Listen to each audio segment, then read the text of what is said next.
2001ஆம் ஆண்டுல இருந்து இப்போ வரைக்கும் இருக்கிற மொத்த ஸ்டேட்டஸையும் நம்ம இப்போ வந்து உங்களுக்கு காட்ட போறோம். எங்க மொத்த ரெவன்யூ எவ்வளவு இருந்துச்சு, எவ்வளவு எக்ஸ்பெண்டிச்சர் இருந்துச்சு, என்னென்ன மாதிரியான இன்ஃப்ராஸ்ட்ரக்சர் டெவலப்மெண்ட்ஸ், அதாவது சப்ஸ்டேஷன், எவ்வளவு டிரான்ஸ்ஃபார்மர் வாங்கப்பட்டுச்சு, இது மாதிரியான மொத்த டீடைல், அதாவது 2000 ஆண்டுகள், கடந்த 25 ஆண்டுகளாக இந்த மின்சார வாரியம் கடந்து வந்த மொத்த பாதை. ஏன்னா அதற்கு முன்னாடி பாத்தீங்கன்னா பெரிய அளவுல கடனும் இல்லை, ஏன்னா அதுக்கு முன்னாடி பெரிய அளவுல எக்ஸ்பான்ஷன் இல்ல, பெரிய அளவில் நஷ்டம் இல்லைனாலும் ஓரளவு லாபத்தில் இயங்கிக் கொண்டிருந்த துறை எப்படி இந்த குறுகிய 25 ஆண்டுகளுக்குள் இவ்வளவு பெரிய ஒரு கடனிலும், இவ்வளவு பெரிய சுமையிலும், இவ்வளவு பெரிய ஒரு மோசமான நிலைக்கும் போயிட்டு இருக்கின்றதை காட்டுறது தான் இது. இதுல இருந்து எப்படி இதை மீட்டெடுப்போம், இந்த துறையை எப்படி மீட்டெடுப்போம், இந்த துறையை எப்படி நம்ம அடுத்த வளர்ச்சி பாதைக்கு கொண்டு போவோன்றதை சேர்த்து தான் இந்த வெள்ளை அறிக்கை. ஏன்னா இது மக்களுக்கு அனைவரும் தெரியணும். எல்லாம் பொதுவா சொல்லிட்டு வராங்க, நாங்கெல்லாம் அப்படி பண்ணோம், இப்படி பண்ணோம், இத்தனை அனௌன்ஸ்மெண்ட் பண்ணோம், அப்படி இல்ல. என்ன நடந்துச்சுன்றத வெள்ளை அறிக்கையாக வித் டேட்டா நம்ம கொடுத்துருவோம். இதுல நம்ம எப்படி கொண்டு போறோன்றதையும் நம்ம சேர்த்து பண்ண போறோம். மின்சார வாரியம் கடந்து வந்த, அதாவது எப்ப ஆரம்பிச்சதுன்னா உங்களுக்கு எல்லாரும் தெரியும், 1957ஆம் ஆண்டு. அதுல 2010ஆம் ஆண்டு ரீஸ்ட்ரக்சரிங், அதாவது மொத்தமா டிஎன்இபி 2ஆக பிரிக்கப்பட்டது, டான்ஜெட் கோன்னு, டான்ட்ரான்ஸ் கோன்னு. அதுக்கப்புறம் 2024 இது 4 கம்பெனியாக மாற்றப்பட்டது. அடுத்த ஸ்லைட் போலாம். ரெவன்யூ போங்க, அடுத்த ஸ்லைட். சோ இதான் வந்து மொத்த 2001ஆம் ஆண்டுல இருந்து 6ஆம் ஆண்டு வரை மொத்தமா அந்த டென்யூருக்கு, அந்த 5 ஆண்டுகளுக்கான எவ்வளவு ரெவன்யூ, எவ்வளவு எக்ஸ்பெண்டிச்சர், அதாவது எவ்வளவு எக்ஸ்பெண்டிச்சர், எவ்வளவு வந்து அதுல கேப் இருந்துச்சு, அதாவது எவ்வளவு நெகட்டிவ் இருக்குன்னு பாக்குறோம். சோ 2001ஆம் ஆண்டுல 2006ஆம் ஆண்டு வரைக்கும் ரெவன்யூ 59,000 கோடி, செலவினங்கள் 67,000 கோடி அளவுக்கு இருந்திருக்கு. நம்மளுடைய நெகட்டிவ், அதாவது அதுல உள்ள கேப் வந்து பாத்தீங்கன்னா 8,355 கோடி. சோ ஒவ்வொரு ஆண்டும் அதே இதுல 2006, 2021 ஆண்டு, 2011ஆம் ஆண்டுகள் வரைக்கும் 92,734 கோடியாக இருந்த ரெவன்யூ. அதே நேரத்தில் எக்ஸ்பெண்டிச்சர் பாத்தீங்கன்னா 1,28,000 கோடியாக இருக்கு. அந்த பீரியட்ல ரெவன்யூ இன்க்ரீஸ்க்கு முக்கியமான ஒரு காரணம் அந்த டைம் டாரிஃப் ரிவிஷன் நடந்துச்சு. சோ எப்பெல்லாம் நீங்க ரெவன்யூ ஹைக் ஆறத பாத்தீங்கன்னா டாரிஃப் ரிவிஷன்லயும் அந்த ஹைக் நடந்திருக்கு. அதே நேரத்தில் 2011ஆம் ஆண்டு அந்த கேப் பாத்தீங்கன்னா 56,000 கோடி. சோ கடைசி 5 ஆண்டுகள், நம்ம 2021 இருந்து 26 வரைக்கும் பாத்தீங்கன்னா 4,97,000 கோடி மொத்த ரெவன்யூ நமக்கு டிஎன்இபிக்கு வந்திருக்கு. அதுல செலவினங்கள் எக்ஸ்பெண்டிச்சர் 5,32,443 கோடி, கேப் பாத்தீங்கன்னா 34,000 கோடி. இதுல ஏன் இவ்வளவு கேப் கம்மின்னு பாத்தீங்கன்னா நம்மளுடைய டாரிஃப் ரிவிஷன் 2021. அதுதான் வந்து அடுத்த ஸ்லைட்ல ஒவ்வொரு ஆண்டும், இப்ப நீங்க மொத்த 5 ஆண்டுகளுக்கும் பாத்தீங்க, ஒவ்வொரு ஆண்டுக்கும் பாத்தீங்கன்னா எவ்வளவு நம்ம இதுல உங்களுக்கு தெளிவாக தெரியும். இதுல பாத்தீங்கன்னா 2020-21ஆம் ஆண்டுக்கு 57,625 கோடியாக இருந்த ரெவன்யூ, அதாவது டோட்டல் டிஎன்இபியோட மொத்த ரெவன்யூல அப்படியே இன்க்ரீஸ் எவ்வளவுனா 65,447 கோடி இன்க்ரீஸ் ஆயிருக்கு. எதனால? Tariff revision. நம்ம 2022ல நம்ம பண்ண டாரிஃப் ரிவிஷன்னால கிட்டத்தட்ட 100% மேல 65,447 கோடி வந்து நமக்கு புதிதாக ரெவன்யூ உள்ள வந்திருக்கு. அதே நேரத்தில் பேரலா செலவினங்கள் அதுக்கு முன்னாடி 72,167 கோடியாக, அதாவது 2021-22 கடைசி ஆண்டு, அதாவது பழைய அதிமுக ஆட்சியோட கடைசி ஆண்டுல இருந்த செலவினங்கள் பாத்தீங்கன்னா 72,167 கோடியாக இருந்தது. இந்த டாரிஃப் ரிவிஷனுக்கு அப்புறமும் நீங்க அந்த செலவினங்கள் 51,831 கோடி கூடி இருக்கு. சோ அந்த கூடுற அளவுக்கு, அந்த 51,838 கோடி கூடுற அளவுக்கு என்ன பெரிய செலவு செஞ்சாங்கன்னு நம்ம ஒவ்வொன்னா அதுல பார்க்க போறோம். ஏன்னா என்ன புதுசாக பெரிய டிரான்ஸ்ஃபார்மர் வாங்கப்பட்டுச்சா? இல்ல. புதிதாக நிறைய திட்டங்கள் தொடங்கப்பட்டுச்சா? இல்ல. புதிதாக நீங்க வேக்கண்டா இருந்த ஒரு 50,000 பேர் 60,000 பேர் பணியிடங்களை நிரப்புனீங்களா? இல்ல. எதுவுமே செய்யாமல் அதுக்கு முந்தைய ஆண்டுகள் என்ன பண்ணாங்களோ அதே தான் பண்ணிருக்கீங்க. அதே ப்ரொசீஜர்ஸ் தான், அதே விஷயம் தான் ஃபாலோ பண்ணிருக்கீங்க. அப்ப செஞ்சதை கூட இப்ப செய்யவில்லை. அந்த கம்பேரிசன் தான் நம்ம கொடுக்க போறோம்.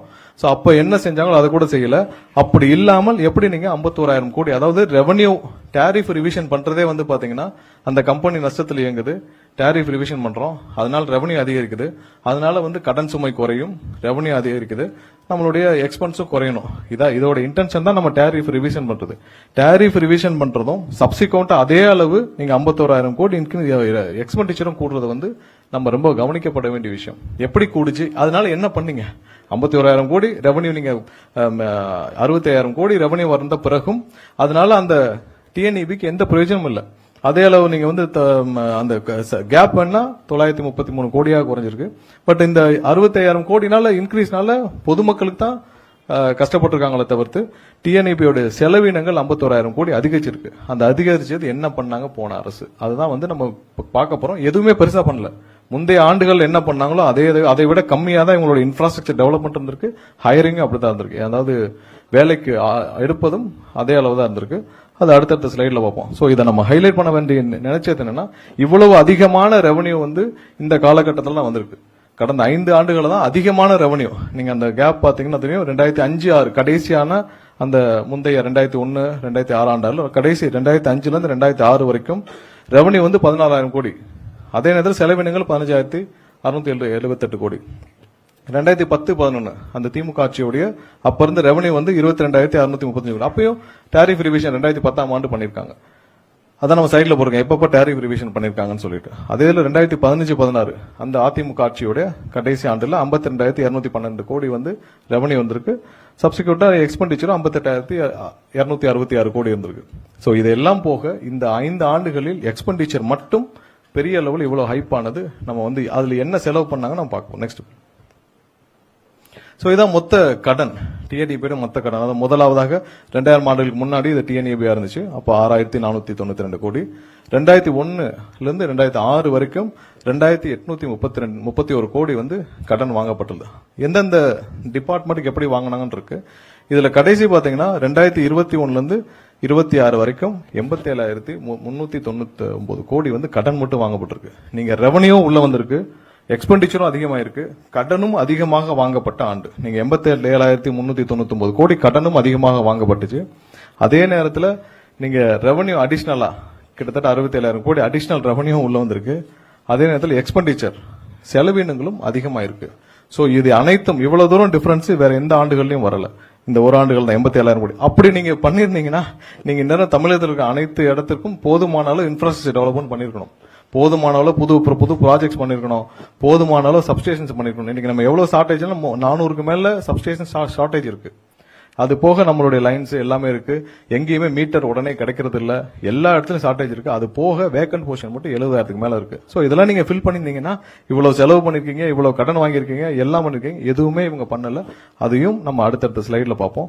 சோ கடனும் 87,000 கோடி அதிகப்படியாக கடந்த 5 ஆண்டுகளில் வாங்கப்பட்ட கடன். அடுத்தது. சோ நம்மளுடைய இன்றைய தேவை, அதாவது டிஎன்இபி நம்ம தமிழகத்திற்கு எவ்வளவு தேவைன்னு பாத்தீங்கன்னா 21,000 மெகாவாட். இது கடைசியா ஒரு பீக் அப் எடுத்தது. சோ இந்த 21,307 மாறிட்டே இருக்கும். ஒரு 500, 300, 200 மெகாவாட் பிளஸ் ஆர் மைனஸ் இருந்துட்டே இருக்கும். அதை நம்ம எப்படி பூர்த்தி செஞ்சுட்டு இருக்கோம் நம்ம வந்து தெரிஞ்சுக்கணும்.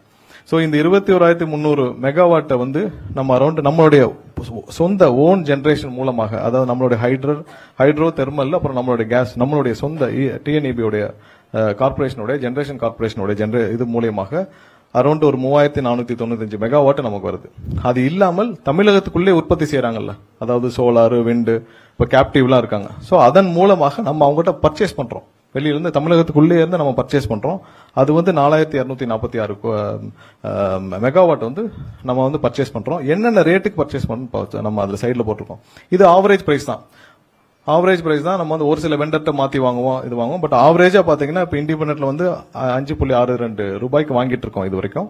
விண்டுக்கு வந்து 2 ரூபாய் 92 பைசாக்கு வாங்கிட்டு இருக்கோம். சோலார் 6 ரூபாய் 11 பைசாக்கு வாங்கிட்டு இருக்கோம். கேப்டிவும் அதை விட 6 ரூபாய் 50 பைசா. சோ இதெல்லாம் ஆவரேஜா நம்ம இந்த பிரைஸ்க்கு வாங்கிட்டு இருக்கோம். இன்டர் ஸ்டேட்டுக்குள்ள நம்மளுடைய. அதே மத்திய தொகுப்புல வேற மாநிலங்கள்ல இருந்து வர்ற இது வந்து எவ்வளவு வாங்குறோம்னு பாத்தீங்கன்னா 13,566 மெகாவாட் வந்து நம்ம வெளியிலிருந்து மத்திய தொகுப்புல இருந்து வாங்குறோம். என்னென்ன ரேட்டுக்கு வாங்குறோம்னு பாக்குறோம். இதுல நமக்கு ரொம்ப வித்தியாசம் வரக்கூடிய ரெண்டு பாத்தீங்கன்னா இந்த short term open access. So அதுலதான் பாத்தீங்கன்னா 6 ரூபாய் 76 பைசா ஆவரேஜ். பட் அந்தந்த நாட்களுக்கு பாத்தீங்கன்னா பீக்ல 17 ரூபாய் 20 ரூபாய் அந்த மாதிரி பீக்ல எல்லாம் வாங்க வேண்டிய சூழ்நிலை ஏற்படும். ஏன்னா இப்ப சாயந்தரத்துக்கு மேல சோலாரும் ஒரு சில மாதங்கள்ல விண்டும் நின்றோம். அப்ப பீக் அவள் இது ஆவரேஜ் பிரைஸ் தான். ஆனா அன்னன்னைக்கு பாத்தீங்கன்னா 17 ரூபாய் 18 ரூபாய் 20 ரூபாய்க்கெல்லாம், ஏன்னா வேலை கிடைக்காம இருக்கப்ப பீக்ல மத்திய தொகுப்புல எவ்வளவு இருக்கோ பீக்ல வாங்கியிருக்கோம். இது ஆவரேஜ் பிரைஸ் தான். சோ இது ரெண்டு தான் வந்து அதிகப்படியாக நம்ம வந்து இந்த 3000 மெகாவாட் வந்து ஷார்ட் டேர்ம் கான்ட்ராக்ட் மூலமாகவும், எக்ஸ்சேஞ்ச் மார்க்கெட்ல 8 ரூபாய் 91 பைசா இது டெய்லி வாங்குறது. சோ இது ரெண்டு தான் அதிகப்படியான செலவினங்களை நம்ம மத்திய தொகுப்புல இருந்து வருது. சோ ஒரு சில லாங் டேர்ம் கான்ட்ராக்ட் எல்லாம் போட்டிருக்கோம். சோ அதன் மூலியமாக எவ்வளவு வந்து நம்ம வெளியில வாங்குறோம். சோ இதான் நம்ம வந்து இப்ப இருக்கிற நம்மளுடைய மின்சார தேவை அந்த 21,000 மெகாவாட்டை நம்ம எப்படி மீட் பண்ணிட்டு இருக்கோன்ற நம்ம வந்து சொல்லணும்னு கடமைப்படுறோம். ஏன்னா 3495 வந்து நம்ம இன்டர்னல் நம்மளுடைய ஓன் ஜெனரேஷன் மூலியமாக நம்மளுடைய இப்ப எண்ணூர் தெர்மல் ஸ்டேஷன் இதெல்லாம் வச்சு மேட்டூர் இதெல்லாம் வச்சு நம்ம எவ்வளவு ஜெனரேட் பண்றோம், நம்மளுடைய ஹைட்ரோ எவ்வளவு வச்சு கேஸ் இவ்வளவு மூலமாக 3495 தான். இது மாறிட்டே இருக்கு. இப்ப தெர்மல்ல வந்து கடந்த வாரம் வந்து 4000க்கு மேல ஜெனரேட் ஆயிருக்கு. சோ இது மாறிட்டே இருக்கும் ஒவ்வொரு நாள் அதோட எஃபிஷியன்சி பொறுத்து. பட் இவ்வளவுதான் நம்மளுடைய இன்டர்னல் நம்மளுடைய டிஎன்இபி ஜெனரேஷன் மூலமா நம்ம மீட் அவுட் பண்றது. இன்டர்ஸ்டேட் மூலமா நம்மளுடைய பர்ச்சேஸ் வந்து 4246 மெகாவாட். மத்திய தொகுப்புல இருந்து வர்றது வந்து 13,566. இப்படிதான் நம்ம மீட் பண்ணிட்டு இருக்கோம். சோ இவ்வளவு வந்து நம்ம பர்ச்சேஸ் நடக்குது. இதுல பெரிய லெவல்ல கேப் இருக்குது அந்த ஷார்ட் டேர்ம் பர்ச்சேசஸும் எக்ஸ்சேஞ்ச் மார்க்கெட்ல நம்ம வந்து வாங்குற டெய்லி வாங்குற பர்ச்சேஸும் தான் ஹை. இது வந்து நம்ம ஆவரேஜ் போட்டிருக்கோம். மொத்த ஆவரேஜ் ஒரு வருஷத்துக்கான ஒரு மாதத்துக்கான அந்த நாளுக்கான ஆவரேஜ். பட் அந்த அவருக்கு இது மாறும். 16, 17 ஒரு சில காலகட்டங்கள் 21 ரூபாய்க்குலாம் வாங்கியிருக்காங்க. சோ அதை சரி பண்றதுக்கான அடுத்த ஸ்லைட் அடுத்தது போங்க. சோ இப்ப நம்ம அந்த ஷார்ட் டேர்ம் கான்ட்ராக்டையும் இப்ப நம்ம அந்த கடந்த ஒரு மாதத்துல சின்ன சின்ன லீக்கேஜஸ் ஆகுது சரி பண்ணுவோம்னு சொல்லிட்டு இந்த ஷார்ட் டேர்ம் கான்ட்ராக்டையும் இந்த ஓப்பன் எக்ஸ்சேஞ்ச் மார்க்கெட்ல இருக்கிறதையும் சரி பண்றதுக்காக லாங் டேர்ம் கான்ட்ராக்ட் போடுறதுக்கான வேலைகளை செஞ்சிருக்கோம். சோ அதன் மூலமாக நம்ம பாத்தீங்கன்னா இப்ப 8 ரூபாய் 91 பைசா இருக்கிறத வந்து நம்ம லாங் டேர்ம் கான்ட்ராக்ட் போட்டு 6 ரூபாய்க்கு, அதாவது செவரல் அந்த ரெண்டாவது பிளாக்ல உங்களுக்கு தெரியும் 1000 மெகாவாட் நம்ம வந்து 6 ரூபாய்க்கும் இந்த மாதிரி மாற்றி வாங்க முயற்சிகளை செய்துட்டு வரோம். சோ இதன் மூலமாக நமக்கு வந்து ஒவ்வொரு மாதமும் 215 கோடி ரூபாய் நம்ம வந்து மிச்சம் பண்ண முடியும். இப்ப இருக்கிற காலகட்டத்தில் அந்த ரெண்டு செக்டாரை மட்டும் இப்ப உடனே மாத்துறதுக்கான வேலைகளை துவங்கி இருக்கிறோம். சோ இதன் மூலமாக ஒரு 215 கோடி ரூபாய் சேவ் பண்ண முடியும் ஒவ்வொரு மாசத்திற்கும். சோ அந்த வேலை துவக்கப்பட்டுள்ளது. சோ இதெல்லாம் வந்து அந்த ஷார்ட் டேர்ம் கான்ட்ராக்ட்லாம் மாத்திட்டு போடுறதுக்கான முயற்சிகள் ஆல்ரெடி எல்லாம் ஆரம்பிச்சிருச்சு. ஒரு சில வாரங்களில் இதுக்கான ப்ராக்ரஸ் எல்லாம் தனித்தனி கான்ட்ராக்ட் எங்கெங்கெல்லாம் அவைலபிலிட்டி இருக்கோ அதெல்லாம் லாங் டேர்ம் கான்ட்ராக்டை போட சொல்லி நம்ம வந்து எவ்வளவுக்கு பர்ச்சேஸ் பண்றோம்னு சொல்லி அதெல்லாம் முடிச்சு நம்ம வந்து இதன் மூலமாக இது ரெண்டையும் மாத்துறதுக்கான வேலைகளை செஞ்சுட்டு இருக்கோம். அடுத்தது முக்கியமா நம்ம பார்க்க வேண்டியது டிஎன்ஏபியோட ஸ்டாஃபிங். ஏன்னா இன்னைக்கு நம்ம கிரவுண்ட்ல தேவைப்படுற ஒரு முக்கியமான விஷயம். நம்ம சென்னையை மட்டும் பார்க்கறதும் இல்லாம நம்ம தமிழகம் முழுவதும் பார்க்க வேண்டியிருக்கு. ஒரு சின்ன கிராமத்துல ஒரு சின்ன டிரான்ஸ்ஃபார்மர் போச்சுனாலும் எனக்கு போய் பாக்குறதுக்கு அது கீழே ஒரு சப்ஸ்டேஷன் இருக்குன்னா சப்ஸ்டேஷன் கீழே 300-400 கிராமங்கள் இருக்கு. சோ ஒரு சப்ஸ்டேஷன்ல குறிப்பிட்ட அளவு நபர்கள் இருந்தா தான் அவங்க போய் அட்டெண்டாவது பண்ண முடியும். இன்னைக்கு மக்கள் எல்லாம் போறாங்க சப்ஸ்டேஷன்ல போறாங்கன்னா சப்ஸ்டேஷன்ல யாருமே இல்லைன்னா அவ்வளவுதான் ஸ்டாஃப் இருக்காங்க. இருக்கிற சப்ஸ்டேஷன்ல ஸ்டாஃப், அங்க ஆபீஸ்ல ஸ்டாஃப், எவ்வளவு ஸ்டாஃப் இருக்காங்க நம்ம பாக்குறதுக்கு தான் இதை குறிப்பிட்டிருக்கிறோம். சோ நம்மளுடைய மொத்த தேவை டிஎன்இபியோட மொத்த தேவை வந்து 1,40,635 எம்ப்ளாயிஸ் வந்து இந்த டிஎன்இபிக்கு தமிழகம் முழுவதும் தேவை. இதுல எவ்வளவு பேர் இருக்காங்கன்னா 74,714 பேர் வந்து இது வரைக்கும் வேலையில் அமர்த்தப்பட்டு வேலையில் இருக்காங்க. எவ்வளவு வேக்கன்ட் இருக்குன்னு பாத்தீங்கன்னா 65,921 பேர் வந்து இப்ப நம்பர் வந்து இது வரைக்கும் வேக்கண்டா இருக்கு. கடந்த 10 வருடத்துல பாத்தீங்கன்னா கிட்டத்தட்ட 20,240 பேர் வந்து ரிட்டையர்மெண்ட் ஆயிருக்காங்க கடந்த 10 வருடத்துல. சோ அதுல எவ்வளவு ஃபில் பண்ணிருக்காங்க நம்ம அடுத்த ஸ்லைட்ல பார்ப்போம். அடுத்த 5 வருஷத்துல வந்து 16,782 பேர் ரிட்டையர்மெண்ட் ஆக போறாங்க.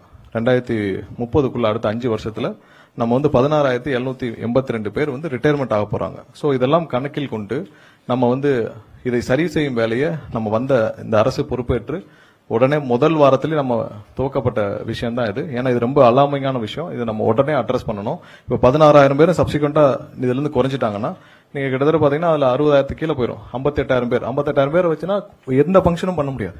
நம்ம இதோட எந்த இதுலயும் வந்து ஜென்ரேஷனா இருக்கட்டும் இல்ல டிஸ்ட்ரிபியூஷனா இருக்கட்டும் எந்த இதுலயும் நம்ம ஃபங்க்ஷனே பண்ண முடியாது. சோ இது ரொம்ப முக்கியமான விஷயம். இதை அட்ரஸ் பண்ண வேண்டிய முக்கியமான விஷயம். அதனாலதான் நம்ம என்ன ஸ்டெப் எடுத்துக்கணும் அடுத்த ஸ்லைட்.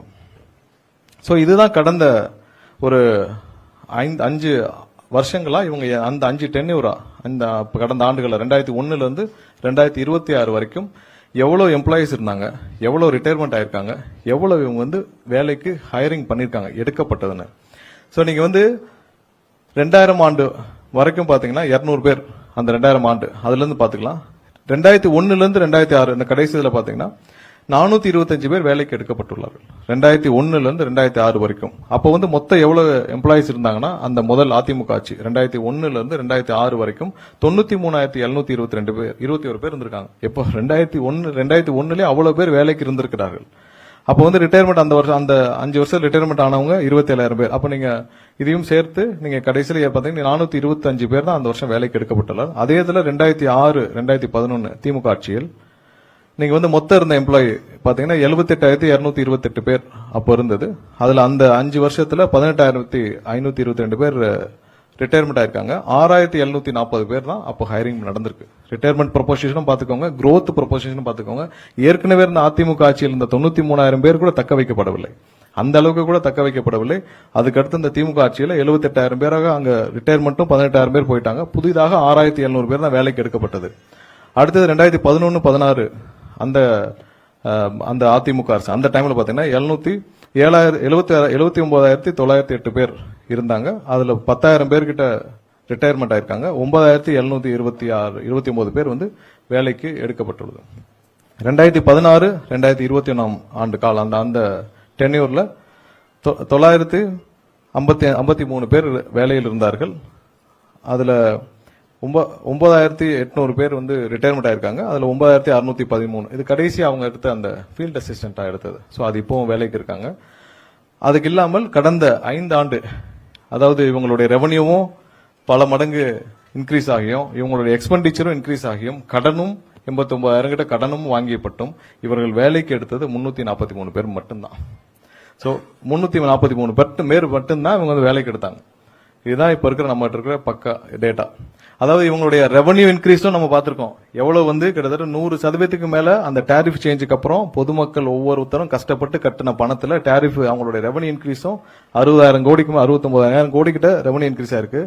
எக்ஸ்பெண்டிச்சர் இவங்களுடைய இயர்லி எக்ஸ்பெண்டிச்சரும் வந்து அப்படியே 100% கூடி இருக்கு. கடனும் 89,000 கோடி கிட்ட வாங்கிட்டாங்க. ஆனா இப்ப வேலைக்கு எடுத்தது 343 பேர் மட்டும்தான். அந்த காலாண்டு அந்த பாத்தீங்கன்னா 74,714 பேர் இப்ப இருக்கிறாங்க.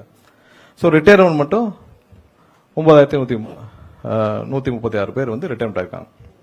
சோ இதான் இந்த மொத்த டிஎன்இபில எம்ப்ளாயிஸ் எப்படி எவ்வளவு தூரம் இருந்திருக்கு. ஏன்னா நம்ம தெரிஞ்சுக்கணும் எவ்வளவு பேர் வேலை பார்த்த ஒரு இடம். அதாவது கிட்டத்தட்ட 1,00,000 பேர் 2000 ஆண்டுல கிட்டத்தட்ட 1,00,000 பேர் இருந்த இடம் இன்னைக்கு 1,00,000 பேர் அப்ப இருந்த தேவைக்கு நம்ம இன்னைக்கு வந்து 5 மடங்கு 10 மடங்கு கூடி இருக்கு.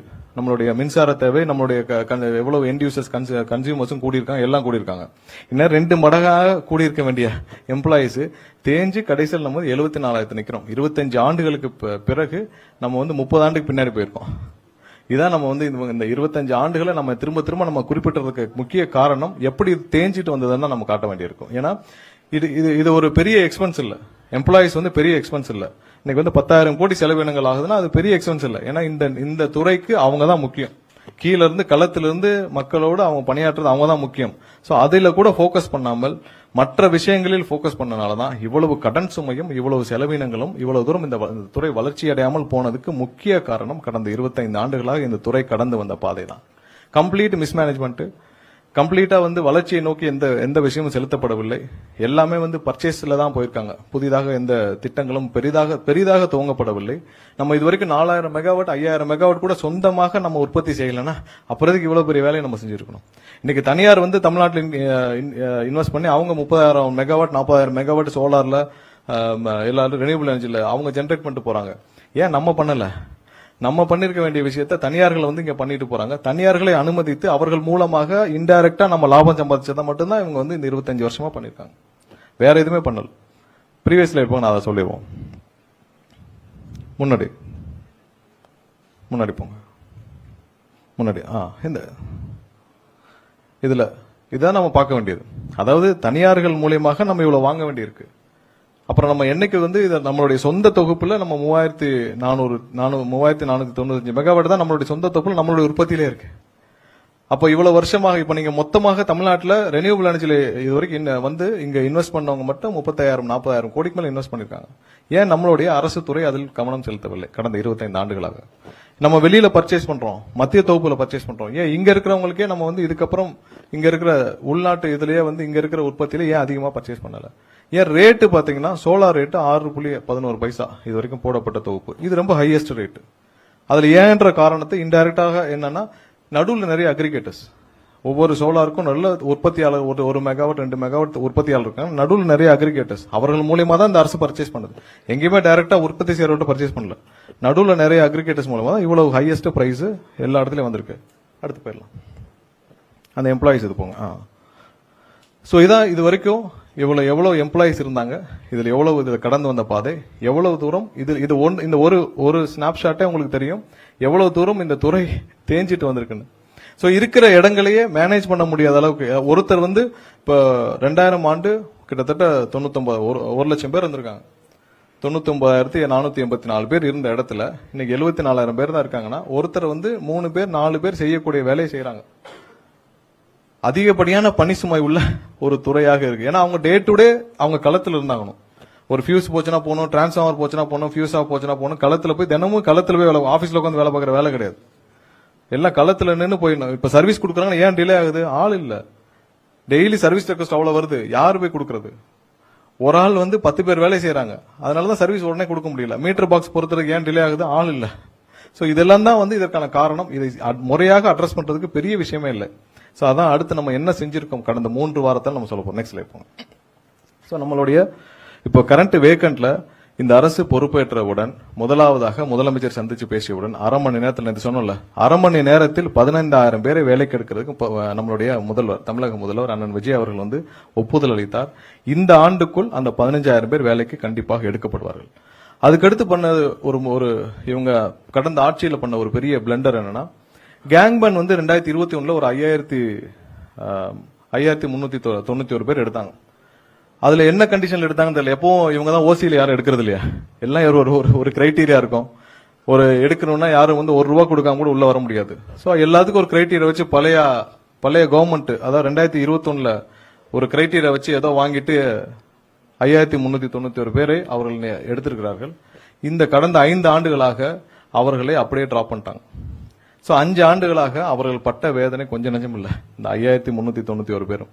ஏன்னா அவங்களுக்கு வேலை இருக்கா இல்லையான்னு அவங்களுக்கு அனௌன்ஸ்மெண்ட் ஆயிடுச்சு, நீங்க அனௌன்ஸ் பண்ணிட்டீங்க, கன்ஃபார்ம் பண்ணிட்டீங்க. வேலை இருக்கா இல்லையான்னு தெரியல, கூப்பிடுவாங்களா இல்லையான்னு தெரியல, பார்க்காத மினிஸ்டர் இல்ல. ஏன்னா 3 மினிஸ்டர் மாட்டாங்க கடந்த 5 வருஷத்துல. ஆனா நிழல் ஒண்ணுதான், மினிஸ்டர் தான் வேற. நிழலா பின்னாடி இருந்து ஆபரேட் பண்ணது ஒருத்தரலாம். ஆனா மினிஸ்டர் தான் 3 மினிஸ்டர். ஆனா பார்க்காத மினிஸ்டர் இல்ல, பார்க்காத சிஎம் இல்ல, எல்லாரையும் பார்த்தாச்சு. சிஎம், அவர் மாப்பிள்ள, பையன், மாப்பிள்ள ஃப்ரெண்ட்ஸ், பையன் ஃப்ரெண்ட்ஸ் எல்லாரையும் பார்த்திருக்காங்க. அவங்களுக்கு வழியே இல்லை.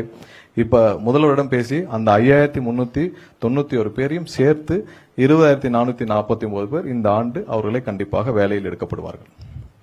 சோ இதற்கும் முதல்வரிடம் ஒப்புதல் வாங்கிவிட்டது. அது பினான்சியல் அப்ரூவல் இருக்கு, ஏன்னா ஏற்கனவே அனௌன்ஸ் பண்ணனால. சோ இதையும் சேர்த்து 20,000 பேர் இந்த ஆண்டுகளுக்குள்ள 20,449 பேர் வந்து கண்டிப்பாக வேலையில் அமர்த்தப்படுவார்கள். ஏன்னா இது ரொம்ப முக்கியம். சோ சப்சிக்வெண்ட் அடுத்தடுத்த ஆண்டுகள்ல இதெல்லாம் முடிச்சுட்டு இவங்களெல்லாம் பணியில் அமர்த்தி இவங்களுக்கு போதுமான ட்ரைனிங் கொடுத்துட்டு அடுத்தடுத்து சப்சிக்வெண்ட் ஆண்டுகள். ஏன்னா இப்ப நம்ம அடுத்த ஒரு முக்கியமான விஷயம் என்ன பண்ணிருக்கோம்னா, எல்லா இடத்துலயும் ஒப்பந்த தொழிலாளர் இருக்காங்க. எவ்வளவு பேர் இருக்காங்கன்ற ரெக்கார்டே கிடையாது. மொத்தமாக எவ்வளவு பேர் இருக்காங்க? ஒவ்வொரு நாளும் என்னிடம் வர்றவங்க பாத்தீங்கன்னா ஒப்பந்த தொழிலாளர் 15 வருஷம் இருக்கேன், 20 வருஷம் இருக்கேன். இங்கே பாத்தீங்கன்னா 6 மாதம் 7 மாதம் சம்பளம் வாங்காமல் அதுக்கு ஒரு கான்ட்ராக்டர் இருக்காங்க. அந்த கான்ட்ராக்டருக்கு டிஎன்இபி மூலமாக ப்ராப்பரா பேமெண்ட் போயிட்டு இருக்கு. சோ அவர்கள் வந்து அந்த தொழிலாளருக்கு 6 மாசம் 7 மாசம் பிஎஃப், இஎஸ்ஐ எதுவும் கொடுக்காம சம்பளம் கொடுத்திருக்காங்க. இப்பதான் முதல் முறையாக எத்தனை ஒப்பந்த தொழிலாளர்கள், எத்தனை வெண்டர் இருக்காங்க, அதை கன்சாலிடேட் பண்ற வேலையை இப்பதான் துவங்கியிருக்கு. அது சில வாரங்கள் பிடிக்கலாம், ஏன்னா எவ்வளவு பேர் இருக்காங்கன்னு தெரியல. சோ அவர்களுக்கு என்ன பண்ண போறோம்னு தெரியல. பட் மொத்தமா லிஸ்ட் வந்த பிறகுதான் எவ்வளவு ஒப்பந்த தொழிலாளர் இருக்காங்க, ஒவ்வொரு சப்ஸ்டேஷன்ல எவ்வளவு பேர் இருக்காங்க, அங்க லோக்கலா பிளேஸ் பண்ணிருக்காங்க. இந்த மொத்த லிஸ்டையும் நம்ம எடுத்து கண்டிப்பாக இதுல என்ன பண்ணணும்னு நம்ம அசஸ் பண்ண முடியும். சோ அந்த ஒப்பந்த தொழிலாளரை தவிர்த்து விட்டு இப்ப நம்ம டிஎன்இபில நேரடியாக எடுக்க போறது அந்த 20,449 பேர் பிளஸ் அதுல இன்க்ளூடிங் அந்த கேங்மேன், விடுபட்ட அந்த கேங்மேன் இருக்காங்களா, 2021 ஆண்டிலிருந்து 5 வருஷமாக கஷ்டப்பட்டு வர அந்த கேங்மேனுக்கு கண்டிப்பாக இந்த ஆண்டு நம்ம முடிச்சு சீக்கிரம் பைனான்சியல் அப்ரூவல் வாங்கி கொடுத்துருவோம். நம்ம யாரையும் பழி வாங்குறதும் இல்ல. கடைசியில வந்து 2 அரசும் அவங்களோட ஈகோல நீ வாங்கிட்டு போட்ட, நான் வாங்கிட்டு போட்டேன்னு சொல்லி 2 பேரும் விட்டு அந்த 5,397 பேருக்கு கண்டிப்பாக இந்த அரசு ஒரு வழி கொடுக்கும்ன்றதை சொல்லிடுறோம். அடுத்த ஸ்லைட். இப்பதான் முக்கியமா நம்ம எம்ப்ளாயிஸ் வைஸ் பார்த்துட்டோம். எப்படி இந்த கடந்து வந்த பாதை, எவ்வளவு வந்து எம்ப்ளாயிஸ் இருந்தாங்க, எப்படி இந்த துறை எவ்வளவு தூரம் போயிருக்குன்னு. இப்ப நம்ம எக்யூப்மெண்ட்ஸ் இன்ஃப்ராஸ்ட்ரக்சர், அதாவது டிரான்ஸ்ஃபார்மர்ஸ், சப்ஸ்டேஷன்ஸ், நம்மளுடைய ஹெச்டி லைன்ஸ் எல்லாம் வந்து கடந்த 2001 ஆண்டுல இருந்து இப்ப வரைக்கும் எவ்வளவு இன்ஸ்டால் பண்ணதுன்னு பார்க்கணும். ஏன்னா நம்மளுடைய growth ஆவரேஜா இருக்கு. இது 15% இருந்து 20% growth வந்து ஒவ்வொரு வருஷமும் நம்மளுடைய கஸ்டமர் growth இருக்கு, அதாவது எண்ட் யூசர் growth இருக்கு. அதை தக்கன நம்மளுடைய இன்ஃப்ராஸ்ட்ரக்சர் growth இருக்கான்னு பார்க்கணும்னா அதான் இருக்கும். சோ ஓவராலா இப்ப இருக்கிறதுல பாத்தீங்கன்னா சப்ஸ்டேஷன் மொத்தம் 1910 சப்ஸ்டேஷன்ஸ் இப்ப வரைக்கும் இருக்கிறது. சோ ஒவ்வொரு வருஷமும் எவ்வளவு வந்து நம்ம கமிஷன் பண்ணி முடிச்சிருக்கோம் அப்படின்னு பாத்தீங்கன்னா, நீங்க 2001க்கு முன்னாடி வரைக்கும் 618, அது வரைக்கும் இருந்த சப்ஸ்டேஷன் 618. அந்த 2001 ஆண்டுல இருந்து 6ஆம் ஆண்டு வரைக்கும் வந்து பாத்தீங்கன்னா 259 சப்ஸ்டேஷன்ஸ் புதிதாக உருவாக்கப்பட்டது அந்த அதிமுக ஆட்சியில். அதே நேரத்தில் 2006ஆம் ஆண்டுலேருந்து 2011ஆம் ஆண்டு வரைக்குள்ள வந்து பாத்தீங்கன்னா 289 சப்ஸ்டேஷன்ஸ் புதிதாக உருவாக்கப்பட்டு கமிஷன் பண்ணப்பட்டது. 2011 16 வரைக்கும் 263 சப்ஸ்டேஷன்ஸ், 2014 2021 வரைக்கும் 359 சப்ஸ்டேஷன்ஸ் புதிதாக உருவாக்கப்பட்டு கமிஷன் பண்ணுச்சு. கடந்த ஆட்சி காலத்தில், அதாவது அதிகமான ரெவன்யூ ஜெனரேஷன் பண்ண ஆண்டு, அதிகமாக கடன் வாங்கப்பட்ட ஆண்டுலயும் 122 சப்ஸ்டேஷன்ஸ் மட்டும்தான் கமிஷன் பண்ணப்பட்டுச்சு. அவர் என்கிட்ட சொன்னார், செந்தில் பாலாஜி அசம்பிளியில சொன்னார், நாங்கள் நிறைய அனௌன்ஸ் பண்ணணும், அதோட டீடைல்ஸ் நாங்கள் கொடுக்குறோம் தனியா. நிறைய அனௌன்ஸ்மெண்ட் மட்டும் தான் பண்ணாரு, வேற எதுவும் பண்ணல. இவ்வளவு ரெவன்யூ ஜெனரேட் ஆயிருக்கு, இவ்வளவு எக்ஸ்பெண்டிச்சர் வந்திருக்கு, அதே நேரத்தில் நீங்க இவ்வளவு கடனும் வாங்கியிருக்கீங்க. அதனால இவங்க மொத்தமா அந்த ஆண்டுகள்ல, கடந்த 5 ஆண்டுகள்ல நாங்க டீடைல்டா எல்லாமே எந்தெந்த சப்ஸ்டேஷன் வரைக்கும் எங்களால கொடுக்க முடியும் அந்த டேட்டா இருக்கு, மொத்தமா வாங்கிக்கொள்ளலாம். 122 சப்ஸ்டேஷன்ஸ் மட்டும் தான் இவங்க கமிஷன் பண்ணிருக்காங்க. அதே நேரத்தில் டிரான்ஸ்ஃபார்மர்ஸ், அதாவது auto transformers, power transformer, distribution, நம்ம கடைசியில் அந்த டிஸ்ட்ரிபியூஷன் டிரான்ஸ்ஃபார்மர் மட்டும் பார்க்கலாம். நீங்க மற்றதெல்லாம் டீடைல்டா அதுலயே இருக்கு, ஏன்னா அது பெரிய நம்பர். சோ அதுல 2001ஆம் ஆண்டு வரைக்கும் பாத்தீங்கன்னா 1,35,457 டிரான்ஸ்ஃபார்மர்ஸ் தமிழகத்தில் இருந்த டிரான்ஸ்ஃபார்மர்ஸ். சோ ஒவ்வொரு 5 ஆண்டுகளிலும் எவ்வளவு டிரான்ஸ்ஃபார்மர்ஸ் வந்து ப்ரொக்யூர் பண்ணி அவங்க வந்து புதுதா இன்ஸ்டால் பண்ணான்னு பாக்குறோம். இதுல கடைசி 2 டென்யூர் பாத்துக்கலாம். அதாவது 2016 இருந்து 2021 வரைக்கும் 84,000 டிரான்ஸ்ஃபார்மர்ஸ் வந்து கமிஷன் பண்ணிருக்காங்க, புதிதாக ப்ரொக்யூர் பண்ணி கமிஷன் பண்ணிருக்காங்க. அதுல 2021 இருந்து 2026 வரைக்கும் 99,573. அதான் அதையும் சொன்னார், கரெக்டா தான் சொன்னாரு. ஆனா அதுல அந்த சிபிஐ வழக்க மிஸ் பண்ணிட்டாரு. 99,573 டிரான்ஸ்ஃபார்மர்ஸ் வந்து ப்ரொக்யூர் பண்ணி பண்ணிருக்காங்க. சோ இந்த ஆவரேஜும் இதோடைய செலவினங்கள் எவ்வளவுன்னு பாத்தீங்கன்னா நம்ம தனியா பார்ப்போம். பட் இந்த ஆவரேஜும் இதான் வந்து நம்ம அந்த ஆண்டுகள்ல பண்ணப்பட்டது. மொத்த உள்ள இப்போ கரண்டா தமிழகத்தில் உள்ள மொத்த டிரான்ஸ்ஃபார்மர்ஸ் பாத்தீங்கன்னா 4,47,603 டிரான்ஸ்ஃபார்மர்ஸ் இப்ப இருக்குது. நெக்ஸ்ட் ஸ்லைட் போலாம். சோ தான் இந்த ஹெச்டி லைன்ஸ், அப்புறம் ஓஹெச் லைன்ஸ், இதெல்லாம் கிலோமீட்டர் இருக்கு. யூஜி கேபிள்ஸ் இதெல்லாம் எவ்வளவு இன்ஸ்டால் பண்ணிருக்குன்னு பாக்குறோம். ஒவ்வொரு ஆண்டுகள்லயும் எவ்வளவு இன்ஸ்டால் பண்ணிருக்குன்னு நம்ம இங்க தெளிவாக குறிப்பிடப்பட்டிருக்கு. இதுலயும் 2006 இருந்து 2011 தான் வந்து அதிகமா, அதாவது 68,000. அதுக்கடுத்து 2011-14 இருந்து 53,384, 2016 இருந்து 2021 ஆண்டுகள்ல 33,706 கிலோமீட்டர்ஸ் மொத்தம் லே பண்ணிருக்கு. அதே எல்டி லைன் சொல்றோம் நம்ம. அதே 2021 2026 வரைக்கும் 23,179 கிலோமீட்டர்ஸ் வந்து எல்டி லைன்ஸ் வந்து லே பண்ணிருக்காங்க. சோ இதான் மொத்த இதோடைய இன்ஃப்ராஸ்ட்ரக்சர். இதுலயும் எந்தெந்த ஆண்டுகள் எவ்வளவுன்னு குறிப்பிட்டு. நெக்ஸ்ட் போங்க. நம்மளுடைய மொத்த இப்ப அசெட், இப்ப இருக்கிற நம்ம எவ்வளவு அசெட் இருக்குன்னு பாத்துட்டோம். டிரான்ஸ்ஃபார்மர்ஸ்ல இருந்து ஹெச்டி லைன்ஸ் இருந்து எல்லா லைன்ஸுக்கும், கண்டக்டர்ஸ் எல்லாருக்கும். இதுல எவ்வளவு வந்து பழையது, இப்ப நீங்க இந்த துறையில 25 ஆண்டுகளுக்கு மேல போன சப்ஸ்டேஷன்ஸ் கண்டிப்பா பயன்படுத்தவே முடியாது. சோ அதுதான் இன்னைக்கு இங்க இருக்கிற வல்லுநர்கள், டெக்னீஷியன் சொல்றது. சோ அதே நேரத்தில் டிரான்ஸ்ஃபார்மர்ஸும் 25 ஆண்டுகளுக்கு மேல இருக்க டிரான்ஸ்ஃபார்மர்ஸ் பயன்படுத்த முடியாது. சோ அது மாதிரி எவ்வளவு வந்து 25 ஆண்டுகளை கடந்ததுன்னு நம்ம பாத்துக்கோம். சப்ஸ்டேஷன்ஸ்ல பாத்தீங்கன்னா இப்ப இருக்கிற மொத்தம் 33 kVல 797 சப்ஸ்டேஷன்ஸ்ல 184 சப்ஸ்டேஷன் வந்து 25 ஆண்டுகளை கடந்து விட்டுச்சு. சோ இன்னும் நீங்க அடுத்த ஒரு 5 ஆண்டுகள் நம்ம முடியறப்ப, அப்போ அதாவது 2001 2006 காலகட்டங்களில் போட்ட மேலும் ஒரு சில, அதாவது ஒரு 200-300 சப்ஸ்டேஷன்ஸ், அதுவும் 25 ஆண்டுகளை கடந்துரும். சோ அடுத்த 5 ஆண்டுகள்ல.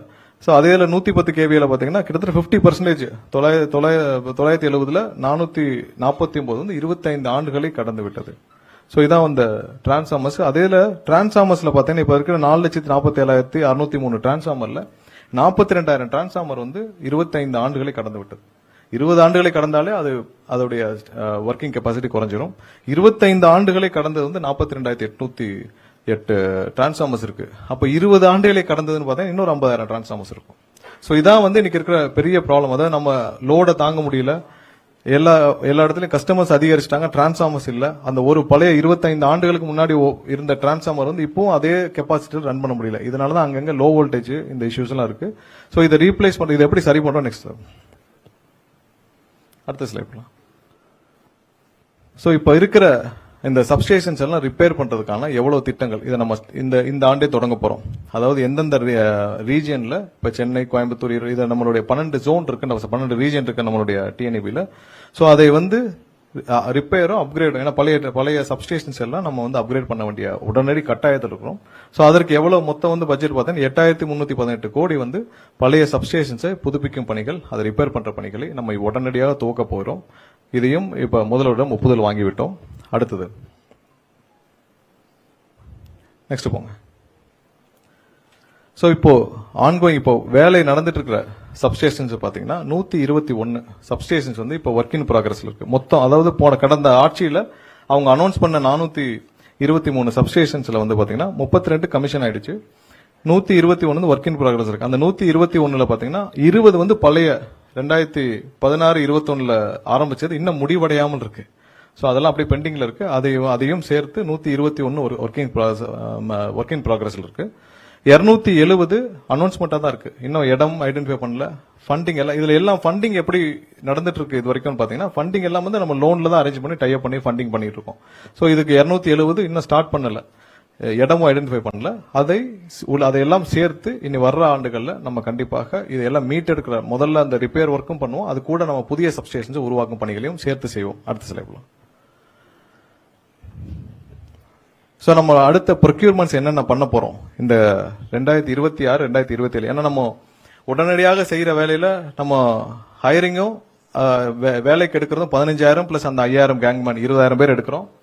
அதற்கடுத்து இந்த பழைய சப்ஸ்டேஷன்ஸ் நம்ம வந்து புதுப்பிக்கும் பணிகளையும் நம்ம உடனடியாக துவக்க போறோம். அது இல்லாமல் இந்த வருஷம் 2026-27 ஆண்டுகளுக்குள்ள நம்ம என்னென்ன வேலைகளை துவக்க போறோம்னு பாத்தீங்கன்னா 231 சப்ஸ்டேஷன்ஸ் உடனடியாக இதான் வந்து எனக்கு முதல்வர் அறிவிச்சதுல இந்த 15,000 கோடி செலவுல 231 சப்ஸ்டேஷன்ஸ் உடனடியாக துவக்க போறோம்.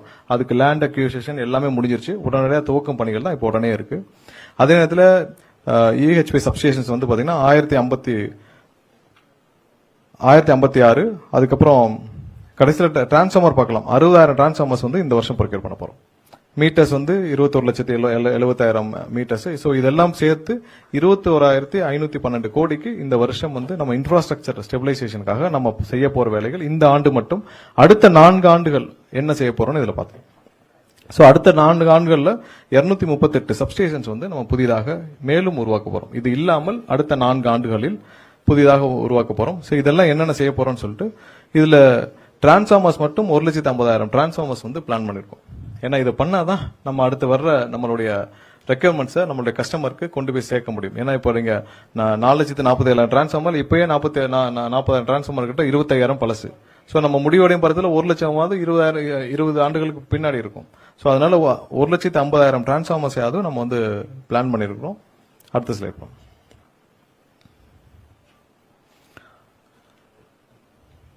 சோ நம்ம ப்ரொபோஸ்ட் சப்ஸ்டேஷன்ஸ் எங்கெங்க பண்ணிட்டு இருக்கோம், இப்போ எங்கெங்க பிளான் பண்ணிருக்கோம், இந்த 231 சப்ஸ்டேஷன்ஸ் இருக்குல்ல அதோடைய ஸ்பிளிட் எங்கெங்க வந்து நம்ம ப்ரொபோஸ் பண்ணிருக்கோம். இப்போ நம்ம இமீடியட்டா ஸ்டார்ட் பண்ண போற ப்ரொபோஸ்ட் சப்ஸ்டேஷன்ஸ் இந்த ஆண்டு தூங்க போற சப்ஸ்டேஷன்ஸோடைய ஸ்பிளிட் அப்ப இந்த 231 போலாம். அடுத்த ஸ்லைட்.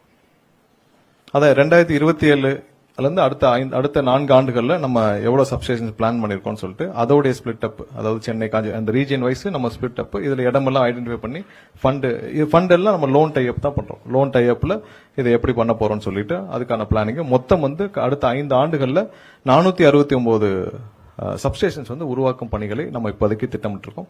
தேவைக்கேற்ப அதிகரிக்கணும்னாலும் அப்ப தேவைக்கேற்ப அறிவிச்சுக்கலாம். பட் இப்போதைக்கு இன்னைக்கு இருக்கிற சூழ்நிலையில அட்லீஸ்ட் ஃபியூச்சரிஸ்டிக்கா நம்ம வந்து பிளான் பண்றது நம்ம 469 சப்ஸ்டேஷன் வந்து இப்போதைக்கு பிளான் பண்ணிருக்கோம். அடுத்தது இது ரொம்ப முக்கியமானது.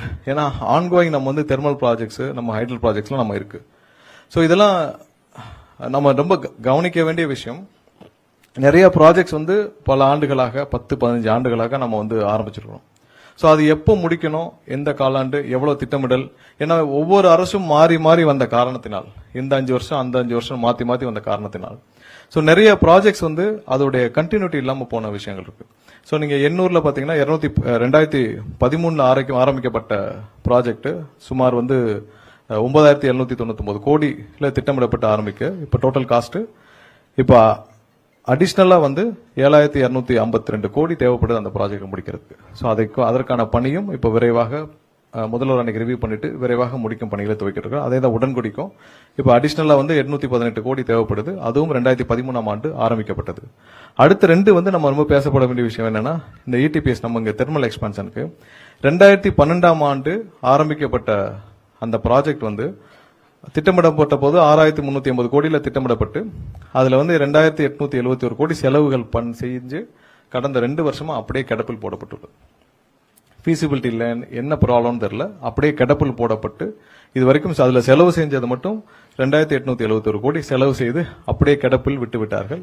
சோ அதை நம்ம எக்ஸ்பர்ட்டை வச்சு அசஸ் பண்ணி என்ன செய்யலாம்னு பார்க்கணும். அதுக்கடுத்து இந்த உப்பூர் வந்து நம்ம பேச வேண்டிய விஷயம். உப்பூரும் அதே மாதிரி தான் 2010 அந்த திமுக ஆட்சி காலத்தில் துவங்கப்பட்டது. 12,778 கோடி செலவில் திட்டமிடப்பட்டது. இப்போ வந்து பாத்தீங்கன்னா 5,920 கோடி இது வரைக்கும் செலவு பண்ணி முடிச்சிட்டாங்க. ஆனால் கடந்த 5 ஆண்டுகளாக 2021 அது ஸ்டாப்ட் இல்ல, தப்பா இருக்கு.